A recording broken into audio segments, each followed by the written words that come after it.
The stories you're about to see are real.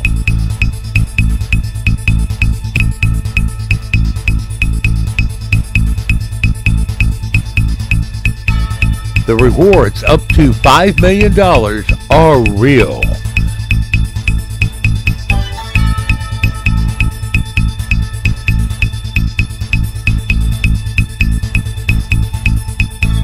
This is Augusta Crime Stoppers, where you stay anonymous. The criminals don't.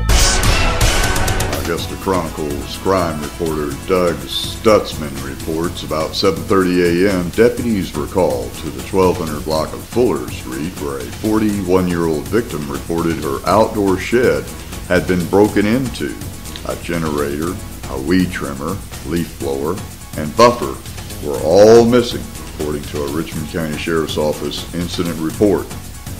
The total value of the equipment was $930. If you think you know who or where these thieves may be, or you know how to recover these stolen items, we urge you to contact the police.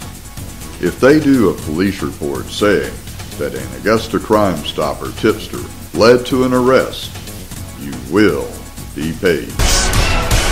A respondent of all the metal theft and lawnmowers and tractor thefts lately reported, and I quote, "Two skinny black males in a white Crown Victoria stole lawn equipment from the man mowing my neighbor's lawn on Friday, 7/3.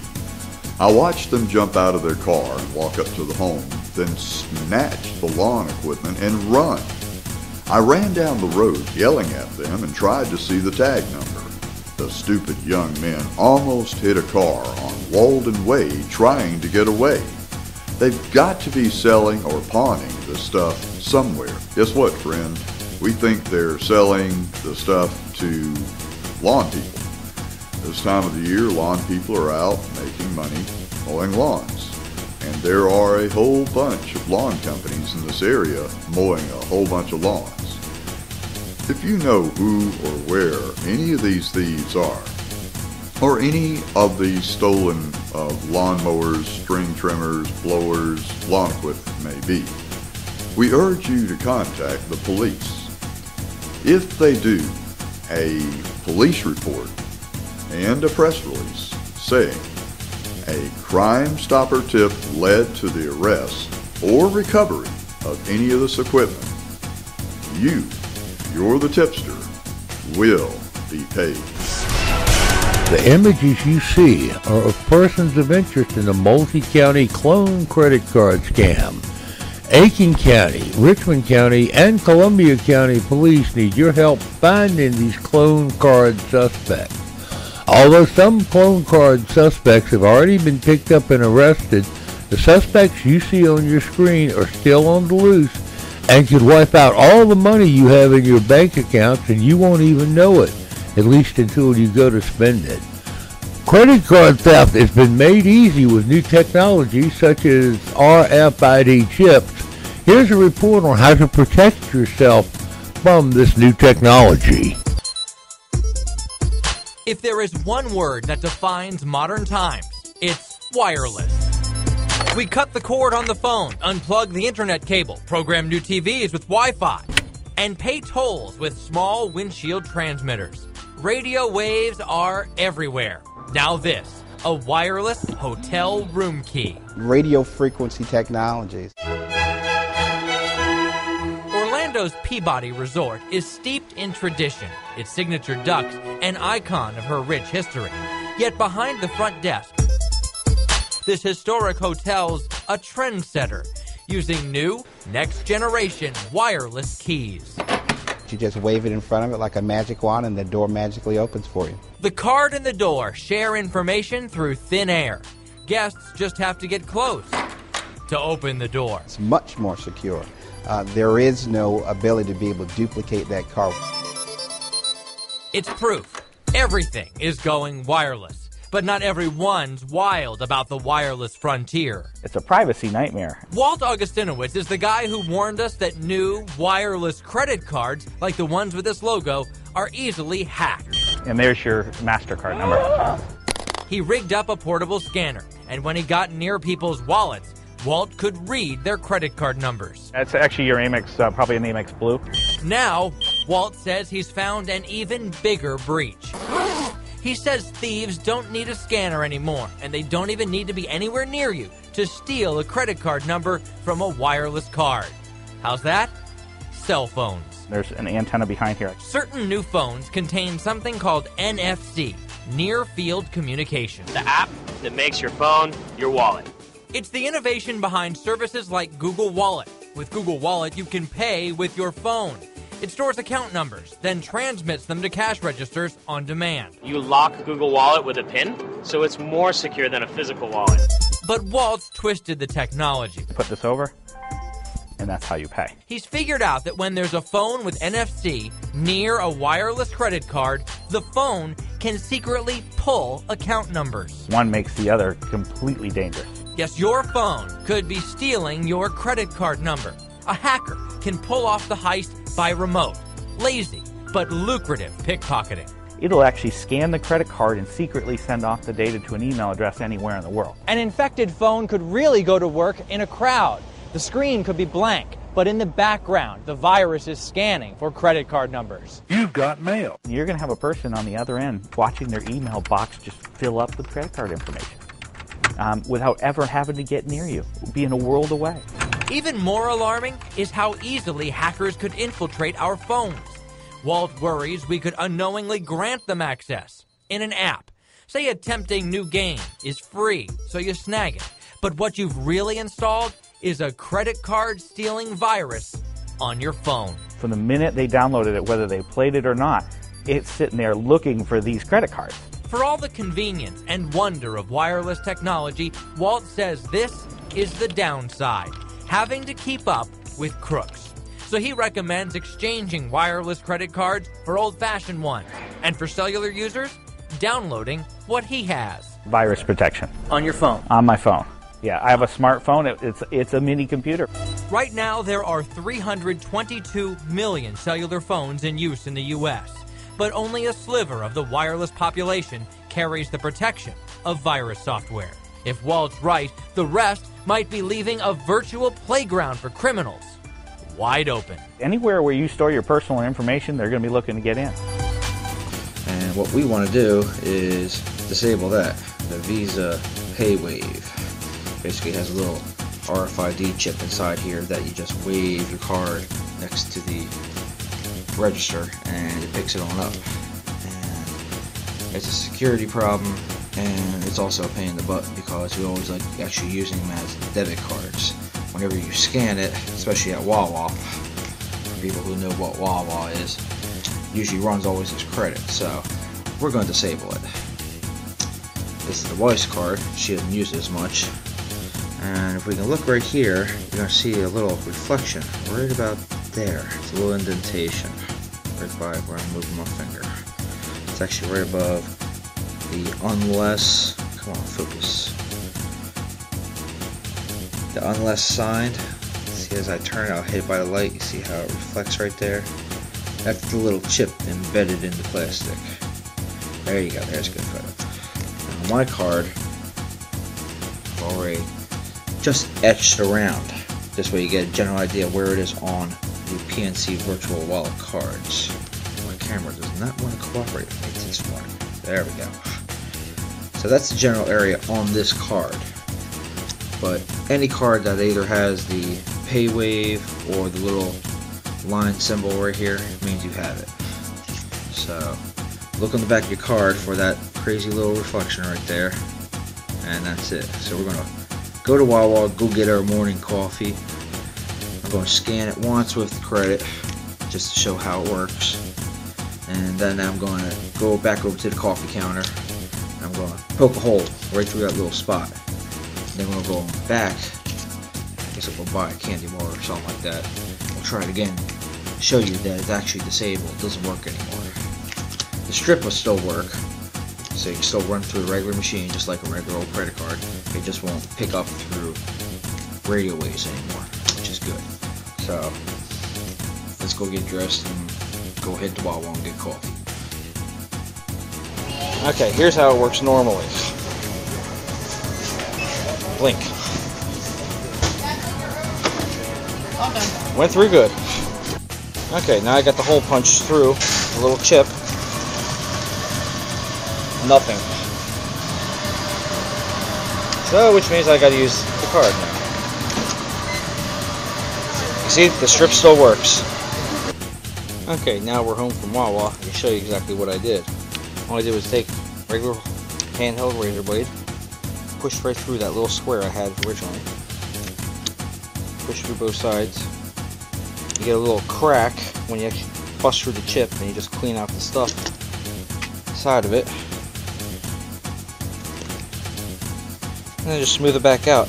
And as you saw, the second time I tried using it, it didn't work. So I had to use the magnetic strip, which is exactly what I want. So, there you go. If you have any information on these people, please contact the Aiken County Sheriff's Office at 803-642-6811.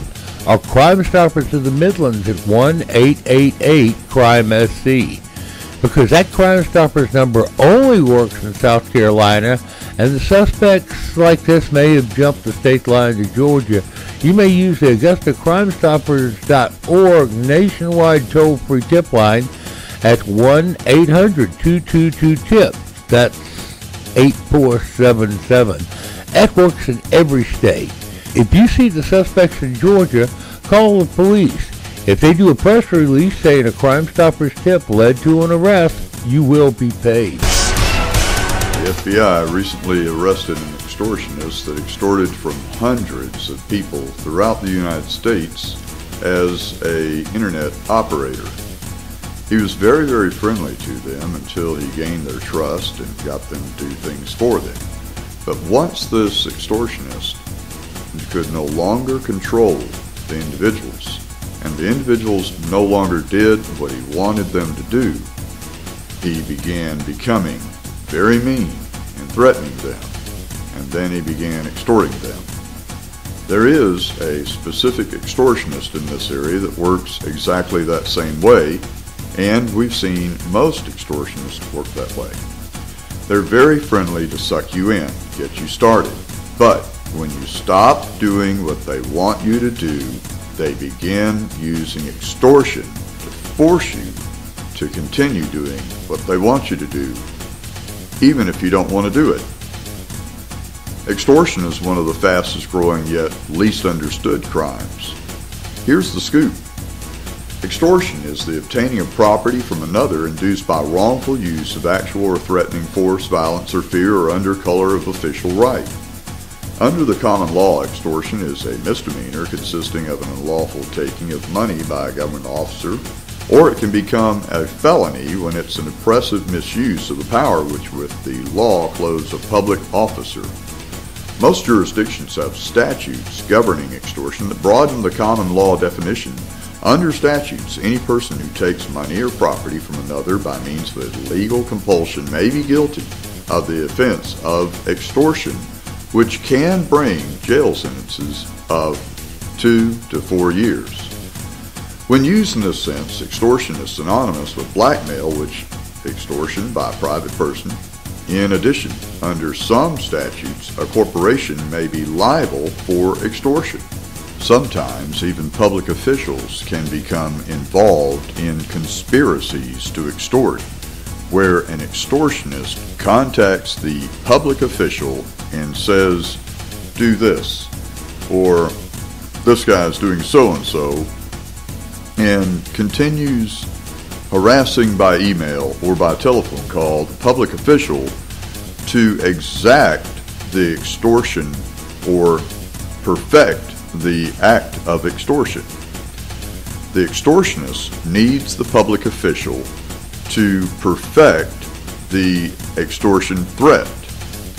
If the public official becomes well aware and is informed by the extortion victim that the extortion victim is being extorted and continues perfecting the extortionist's demands, they may be considered being in a conspiracy to extort.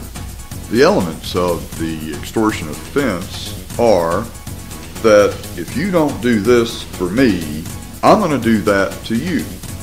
In other words, a lot of times renters tell their landlord, if you don't let me stay here, I'm going to call code enforcement. If you don't pay for my cable, I'm going to call code enforcement. Now, calling code enforcement is perfectly legal if you see something wrong and you want to report it. That's fine. But when an individual says to a landlord, you're going to do this for me, or I'm going to do that to you, can be extortion. If you're the victim of extortion, especially a tenant using threats to demand free housing, cable, or any other consideration by threat of extortion, anyone who believes he or she is a victim of extortion is asked to contact the FBI at 800-CALL-FBI. Crime Stoppers at 800-222-TIPS, which works out to be 8477, where you remain anonymous and get paid. Tuesday, June 23rd, WRDW 12 on Your Side TV reports deputies are looking for a suspect accused of impersonating a Richmond County undercover detective, then assaulting a woman at a Walgreens store on Washington Road. According to an incident report, the black male walked into the store wanting to return 4 Duracell batteries in a plastic bag. He stated he was an undercover detective and lifted his shirt up to show the woman the badge. She told deputies the badge looked plastic like a child's toy. The black male asked the woman if she watched the news and then grabbed her arm and asked her if she shot up or used. The woman said she told the man to leave and that he could not return the batteries, and when he left he continued to harass customers outside, according to a Richmond County incident report. The woman told deputies he left on a bike when she called the sheriff's office. He's described as a black male who's about 5'9", 5'11", about 160 to 180 pounds. He was last seen wearing a black t-shirt and unknown color cargo shorts. The woman told deputies the suspect has a gold tooth and was wearing a black hat with a picture of Obama on the bill of the hat. If you think you know who or where this black male police impersonator might be, please, we urge you to call the Richmond County Sheriff's Office. If they do a police report or press release that says a Crime Stopper tip led to the arrest of this 5'9", 5'11", about 160, 180 pound black male last seen wearing a black t-shirt and unknown color cargo shorts with a picture of Obama on his hat, you will get paid. Richmond County Sheriff's Deputy Sergeant Monica Belzer, Investigator Alan Rollins, Brandon Beckman, and Bert Gates need your help finding the individuals you see on your screen. On 5/16 at 06:17 hours, a black male subject wearing a blue ball cap, gray hoodie, and dark pants, and a black female wearing a ball cap, black and pink shirt, and black and pink pants entered Walmart at 3338 Wrightsboro Road and removed multiple items from the electronics department. The above suspects were last seen entering a dark in color SUV. Anyone having information on these subjects is asked to contact Investigator Bert Gates or any other property crimes investigator with the Richmond County Sheriff's Office at 706-821-1059 or 706-821-1020. Please reference case number 15-178129. If there's a press release saying an AugustaCrimeStoppers.org tip led to an arrest, you will get paid if you're that tipster. Fox 54's Tiffany Takahati reports. Columbia County deputies seek the Hispanic female you see on your screen who stole a purse from Academy Sports. Columbia County deputies are looking for a woman they say stole another woman's purse from Academy Sports. The victim said she put her purse on a table a few feet from her while she was looking at clothes. After a few minutes, she went back to the table and the purse was gone. The purse contained $3,000, credit cards, and the victim's house and car keys. Deputies got pictures of the suspect from surveillance video. She was holding the hand of a Hispanic juvenile and she fled the scene in a black Toyota SUV. Augusta Crime Stoppers took a careful look at that black SUV, and that is a late model black in color Toyota Highlander.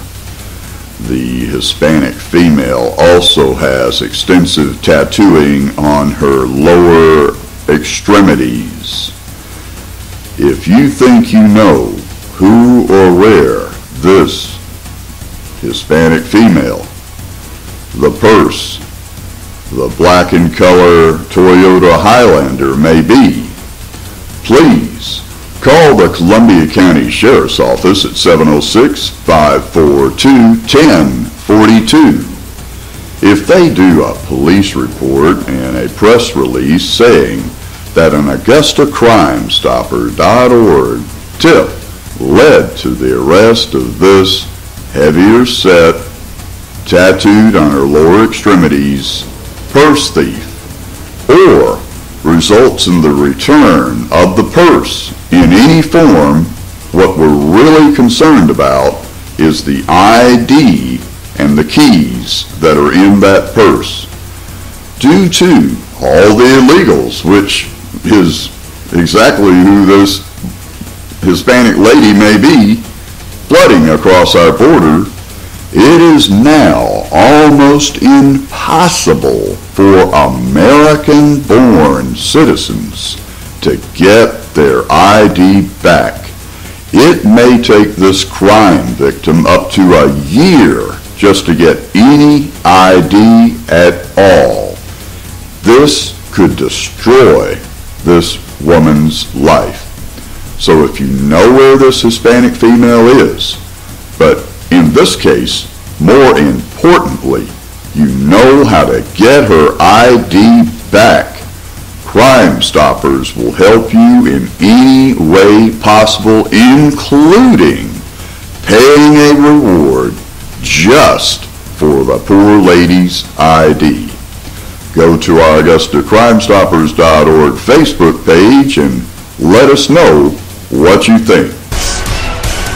Augusta Chronicle crime reporter Doug Stutzman reports about 4:30 p.m. Wednesday, Richmond County deputies responded to the Kroger in the 3400 block of Wrightsboro Road where pharmacy employees said 34-year-old Tamika Smith had received oxycodone with a fake prescription from a stolen prescription book.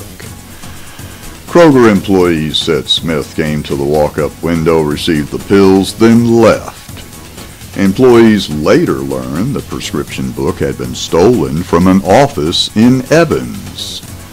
Police were unable to get security video, but the investigation is ongoing. Smith is wanted on charges of obtaining possession of oxycodone by fraud. If you know where Tamika Smith, who is about 34 years of age, may be, please, we urge you to call the police. If they do a press release saying that an AugustaCrimeStoppers.org tip led to her arrest, you will get paid. And now, this Crime Stoppers special report. The Associated Press reports authorities in central Georgia say up to 50 teenagers bent on destruction raced into a Walmart in Macon, smashing merchandise and causing an estimated $2,000 in damages. Bibb County Sheriff's officials say some of the young people snatched a man from a motorized shopping cart and dragged him to the floor during the rampage around 2 a.m. Sunday. Sheriff's officials say one of the teens later told a Walmart employee the goal was to see how much damage they could cause. Sheriff's officials say floors were coated with broken merchandise. The Telegraph reports that the teens ran when deputies arrived, but a 17-year-old boy was arrested when he returned to the store to retrieve his cell phone. Bibb County Sheriff David Davis said investigators are using surveillance video to try and identify the rest of the suspects. If you've watched our TV show since 2010, you saw us tell you about these actions and activities of people like this all over the country. And we shared with you to be on the lookout for this to happen here in this area. We were made fun of, derided, and told that that would never happen in this part of the country, that only happens somewhere else. Well, now it happened. If you've been watching this TV show since 2010, you've seen other incidents like this in other parts of our nation. Augusta Crime Stoppers Crime Reports and Rewards were the first in the word to coin the phrase flash rob after the popular practice of gathering for a sudden public dance called flash mobs. Only flash robs are sudden gatherings of robbing. Malls have been overrun, stores looted, and rioters have burned and destroyed as a pretext for looting. The Boston looting and riot was started by a text sent to high school kids with a meme that said, "Purge." A cult favorite movie of these looters featured the same purge keyword, which stands for start rioting and burning to cover up for looting so others may commit crimes using social unrest as a pretext for looting. Boston area drugstores were looted of so many drugs that Boston police estimate the looters in that area will have enough drugs to keep them high for a year. Since social media and mass textings are used to organize these pretexts for looting, you may receive an invitation to loot just before the rioting begins to distract the police so the looters may use the pretext of social unrest to steal. If you hear of a purge or invited to riot, we urge you to call the police. If they do a press release saying an AugustaCrimeStoppers.org tip led to an arrest, you will be paid. Augusta Crime Stoppers is brought to you by WBEK Channel 16 and Augusta Crime Stoppers. You too could be a Crime Stopper. If you have any information on any crime, call our tip line at 1-800-222-TIPS. Augusta Crime Stoppers is a production of Michael's Media. Augusta Crime Stoppers, where you stay anonymous. The criminals don't.